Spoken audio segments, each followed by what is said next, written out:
హైమావతి అయితే కుట్టిని అడుగుతూ ఉంటుంది. కుట్టి, ఇప్పుడు నువ్వు నిజం చెప్పు. నువ్వు ఆ రోజు 3 సంవత్సరాల పిల్లని తీసుకొని వచ్చి ఈ అమ్మాయే మీ జీవన, తప్పిపోయిన జీవన అని మాకు ఇచ్చావు. కానీ ఆ జీవన కాదని మాకు ఇప్పుడు అర్థమవుతుంది అని చెప్పి అంటూ ఉంటే, అక్కడ ఉన్న కుట్టి అయితే పెద్దమ్మ గారు, ఆ జీవనయే మీ జీవన, నేనెందుకు జీవన కాకపోతే మీకు ఇస్తాను, జీవనాయే కదా అని చెప్పి అంటూ ఉంటుంది. అది విని హైమ అయితే, మరి అలాంటప్పుడు నీ జ్యోతమ్మకి ఎందుకు అనుమానం వస్తుంది?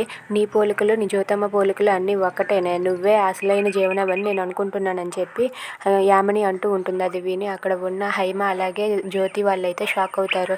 ఇక యామిని ఇలా అంటూ ఉంటుంది, నువ్వు నిజం చెప్పవే, నిజాన్ని ఎందుకు దాస్తున్నావే, నువ్వే అసలైన జీవనవి, నువ్వు ఆ జీవన కాదు, నువ్వే జీవనాన్ని ఒప్పుకోవే, ఎందుకు ఒప్పుకోవు అని చెప్పి అయితే యామిని నిలదీసి అడుగుతుంది. దాంతో కుట్టి అయితే ఏం సమాధానం చెప్పాలో తెలియక అలా మౌనంగా చూస్తూ ఉండిపోతుంది. ఇక జ్యోతి అయితే, నాకు అదే అనుమానంగా ఉంది అత్తయ్య గారు, కుట్టియే అసలైన జీవన, ఆ రోజు హాస్పిటల్లో కూడా కుట్టియే దగ్గరుండి అన్నీ చేయించిందని చెప్పి అంటుంది.